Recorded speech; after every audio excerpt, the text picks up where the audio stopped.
Hello, everyone, and welcome to Kernels. My name is Janeé Jackson-Doering. I'm the Youth Services Consultant for the State Library of Iowa. Our guest today is Roxie from the Montgomery Memorial Library in Jewell, and she's going to be sharing with us some information about her STEM closet for youth. So, Kernels is an ongoing series of videos. They are short videos that offer a pop of library professional development that gets right to the core of a library service, program, or methodology applied in a public library setting. And we feature kernels with in-practice librarians discussing their work so that in-practice librarians in other towns or cities can learn from their experiences. Our kernels are posted onto the State Library of Iowa's Continuing Education YouTube channel. We have a whole playlist of them, so please check them all out. They are also posted on Iowa Learns, so librarians can also access the Iowa Learns account and watch them for CE credit. And you can check the description of this video and other attachments on Iowa Learns as well. But right now, we are going to turn it over to our presenter, Roxie. So Roxie, please take it away. Tell us about your STEM closet. Well, hello, everybody. I just want to say thanks for inviting me, Janeé, to speak. This is, I guess, kind of an honor for me. So regarding the STEM closet, I don't know if I ever really officially named it until January of this year when I was asked to speak at the STEM fair in Ames. So at that time, I was asked to speak on one STEM activity that I wanted to share that I had a lot of success with. So as usual, I walked to my closet and I was like, well, I don't have one thing. I have this whole closet. What am I going to pick? And then that's when I kind of realized that my STEM is really just a closet of stuff that I just try to use different ways and different things. I don't really have one favorite. I just, whenever I plan a program, I go to my closet and I figure something out. Excellent. So how did this all come about, having a STEM closet? Did you see another library doing it, or you just had a hodgepodge of different materials? So actually, probably at about 2017 or 18, I went ahead and started an after-school program. At that time, it was crafts and games and guest speakers. I really was I would admit I was kind of scared of the whole STEM thing, because how do you incorporate engineering, math? I like those things. I love math, but how do I incorporate that into a program? So then at, probably in 2019, I applied for the governor's STEM award. And actually I got a picture. Let me share my screen. Yeah, absolutely.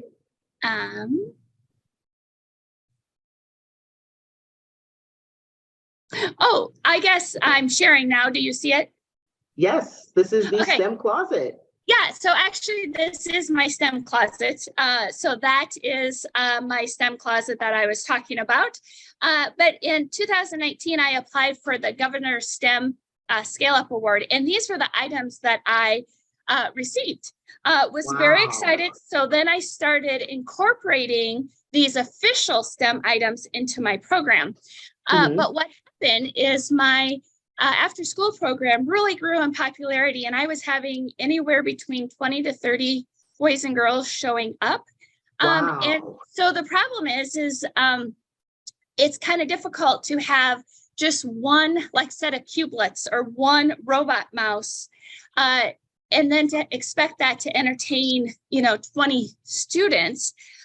So what I had to do is I had to figure out how I was going to supplement, because I was really liking the STEM concept, but I had to supplement financially. My library could not go out and buy more sets of cubelets to meet the needs of 20 to 30 students or any of them. I can't financially afford that. So then what I started doing is I started Googling things, and then I started just using inexpensive items that were in my closet.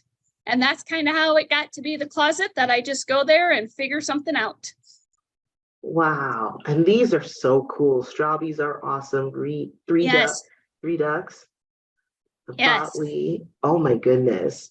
Yes, and so I really I enjoy those items, but I guess when I think of my STEM closet, my STEM closet is more the inexpensive items that can supplement. And even if you don't have the kits, I mean, they're inexpensive items. And I guess as we talk more, I'll get to more of that. Sure. So what are those inexpensive items that you are mentioning?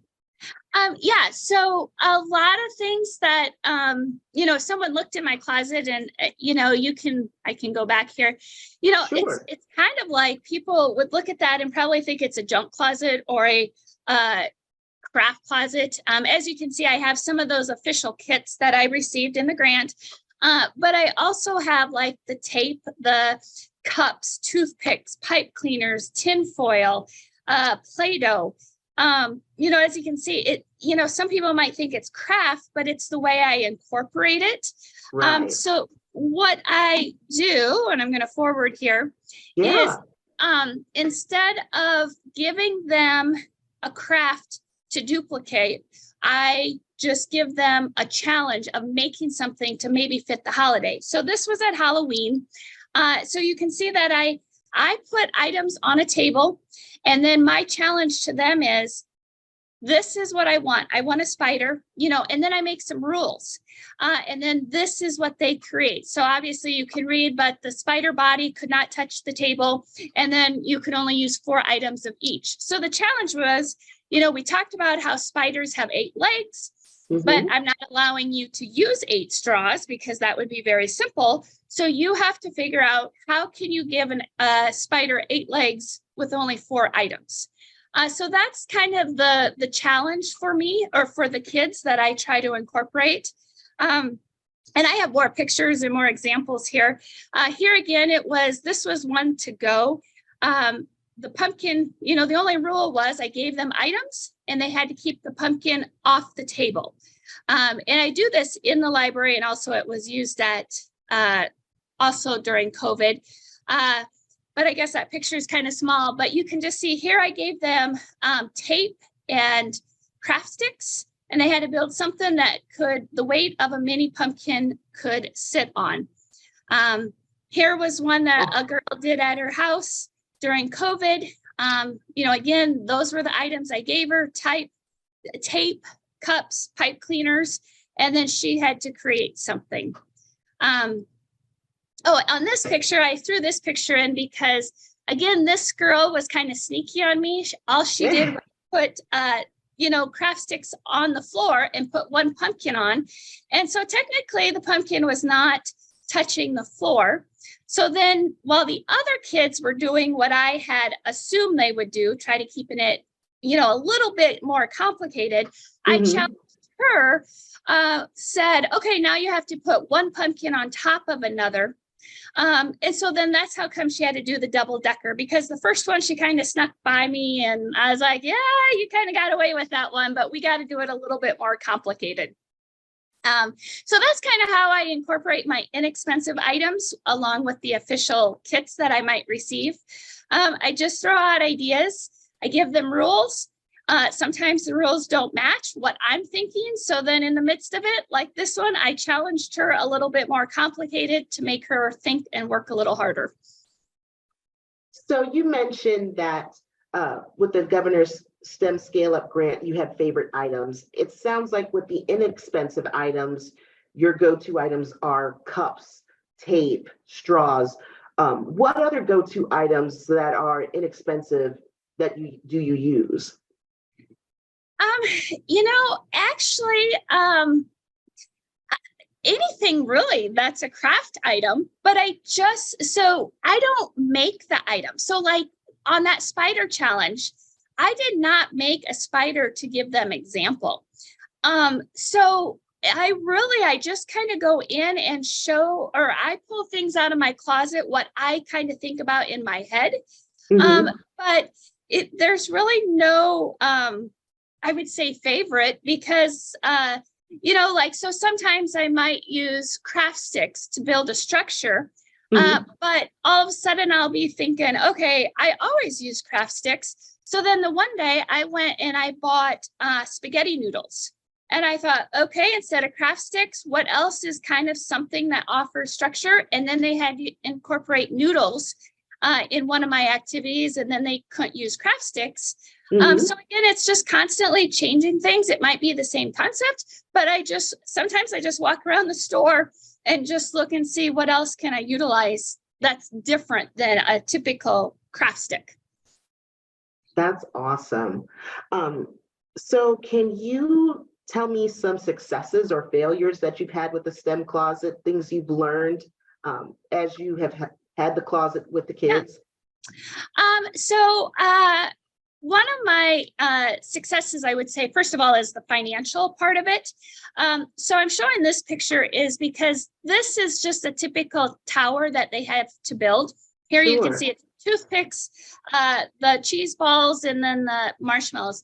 So financially, I do not let the boys and girls take any of these items home because if they walked out with this structure, first of all, it has to go through my library. They're going to look for books. Then that food is laying around and it gets forgotten, left. And if it does get home with them in the car, the parents, let's be honest, who wants a structure of marshmallows and toothpicks sitting around your house, and how long is it going to last? So financially, it has been a big help because for one, I don't have the money to go out and buy those official kits. And in this case, they don't take it home. So they take apart their structure and I reuse it.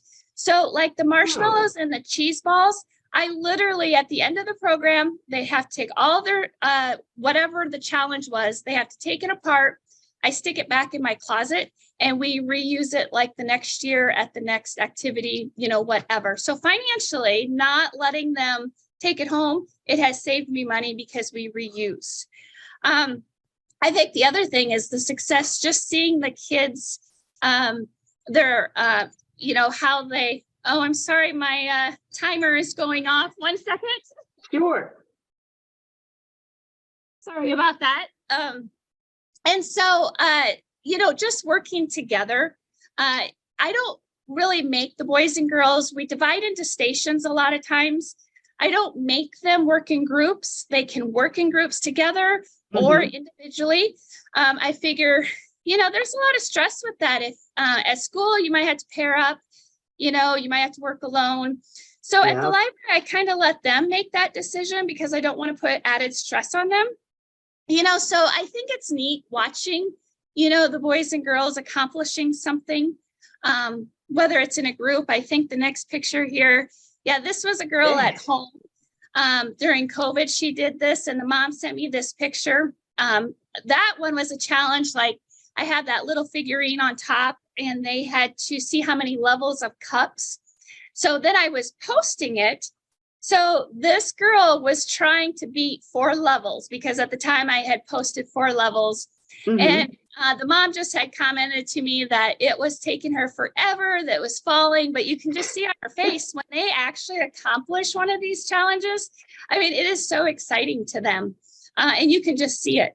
In regards to failure, gosh, I don't know if I've ever really had a failure. Maybe, I don't, because there's really no right or wrong with any of these challenges. I don't give them example. I let them be creative and, figure it out themselves. Failure, I guess, in anything when you're on a strict budget, a failure is I might have splurged and bought something and then it didn't turn out to be the way I thought I would incorporate it in my programming in a STEM, and then kind of a failure because I spent money and those things didn't really work out as I had hoped. But for the most part, when you're just challenging the kids, whatever they accomplished, it's a win-win for them. Absolutely. This looks so cool. And she's so happy just making it to the 4th level of the tower. Yes. Now, did you send those kids home? I mean, as part of COVID, how many kids did you send home? How many did you package up for take home? Honestly, that I can't really remember the specific numbers. I think I just had, it was not, typically I was getting about 20 pre-COVID attending. So I think I always had anywhere between 15 to 20 bags ready. And these items that I was throwing in these bags, obviously I was not sending home my official kits. A mom or dad could come in and check out an official STEM kit, but when I was just doing the group pickup, they were all cheap items. So I think I was putting together like 15 bags for pickup, but I was only getting about 10 boys or girls actually coming and picking these items up. I really like how you said that you don't provide an example, that you have the kids, you set the rules, and then the kids create. I love how your program gives them that autonomy to problem solve and build. Yes. Do you feel like that's a big component of STEM, is problem solving and letting them just learn as they go? I do. I think that's a big component because, and I guess my after school program has a wide variety of ages. And so like first grade through fourth grade, so not a big age gap, but first through fourth. But it is really neat. Sometimes there'll be some kids that create something that I never thought of because, when I'm thinking in my head and I'm pulling out of the items, I'm kind of putting it together in my mind, what might result. Sure. It is just amazing how they will come up with something different. I think the other thing too is when they accomplish something, I will always challenge them a step farther. So like, for example, if this girl was in my library at the time and, she did that, then I might have said, okay, can you do one more level? Or can you widen it out? And so I'm always like incorporating. If I had this at my library, I would also probably have like 5 characters available. So they would, I would have more for more students to work with. So I might challenge her, okay, now with that, let's see if we can get 3 characters on top. So it's constantly, they accomplish something and I praise them, but then if we still have time, I challenge them to take it a step farther and let's do something more, where then all of a sudden my younger students, maybe they're having a hard time even getting 2 levels to stay. And so they're fine. They're working at it. They're trying to get it. And then when they do, we highly praise them for getting 2 levels.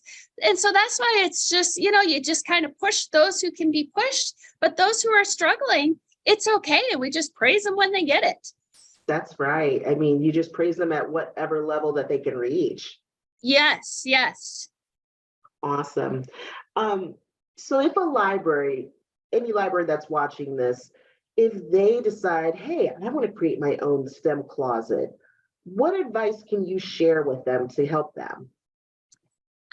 So first of all, I'd say you don't have to spend a lot of money. Most of my items the official items, are, expensive, and you don't have to wait to get a grant to start doing STEM in your library. So just look in the closet and see what you got and use it. And I would say I Google a lot of these ideas that I show, they're not my ideas. I might see something and I might tweak it a little bit to, age appropriate. But you can just start with what's in your closet. So here's another example. So part of this grant that I received, I got the heating gloves. So the boys and girls actually can use a hot glue gun on their own. Now, if I didn't have the heating gloves, what I would do is I would just have an adult volunteer or a high school volunteer come and sit at the table. And if we're doing something with a glue gun, then my adult volunteer would be in charge of the glue gun. And so you can kind of tweak it for what you have. So I fortunately have the gloves, so we use them and the kids can use them, but you don't have to have the gloves if it's not financially in your budget. Just go ahead and have a volunteer kind of be in charge at this activity. The other thing I do too is that was the result. So here we were doing they were making it was winter, so it was a ski or a snowboard. And then at the end, then we tested it. Cool. So then we could see if it balanced all the way down my cardboard box. But here also, this is an example that I borrow things from my house. I don't have a kitchen in my library, so we really have no kitchen supplies. So when I was thinking of this marble maze, I thought, well, I have cake pans at my house. So I bring stuff from my home, we use it, and I return it. So even think beyond, if you're willing to do that, think beyond of what you have in the library, either at your house. The other place I go to is my local hardware store. They will let me borrow, as you can see, like the plumbing pipes. They let me borrow them for the day so they could. The challenge here was there was a ping pong ball and they had to start on one end and there was a cup at the other end on the bottom. So they put the plumbing pipes together to make the ball travel through the pipes. Wow.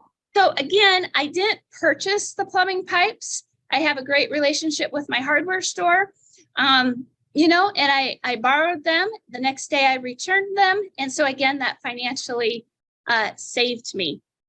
The other thing I think too with STEM, when I get gadgets or when I received that award, those official things are time consuming. Because you kind of have to learn it. So you know what you're challenging the boys or girls with. Exactly. So it is time consuming. When you do these informal ones, I feel like it's not quite as time consuming because I'm not practicing ahead of time. And then the other thing I have, and this is probably just more in the last year, I finally figured this out, is STEM can be age appropriate. So in this case, this was at Easter time, and this was my preschool story time. And we have the Kiva planks. Yeah. So for the story time boys and girls who are at that age of 3, 4, 5, maybe 6-year-olds, their job was to build an egg castle because it was Easter. They built a castle and the egg had to sit on top. So that was in the morning. In the afternoon, for my after school program, I had the same concept, an Easter egg tower, but I gave them different items. I gave them Play-Doh, I gave them straw and pasta noodles. Wow. I have finally figured out that instead of planning different things for all these different age groups that I have coming, I kind of think of one topic. So in this case, it's an egg tower, but it's, okay, what items are easy for the 5-year-olds to work with compared to the 4th graders? So it's, I have learned not to overdo myself and just try to kind of be more one activity, try to figure out how everyone can do it. Kind of getting that multiple use, just with different age appropriate levels. Yes. Yep.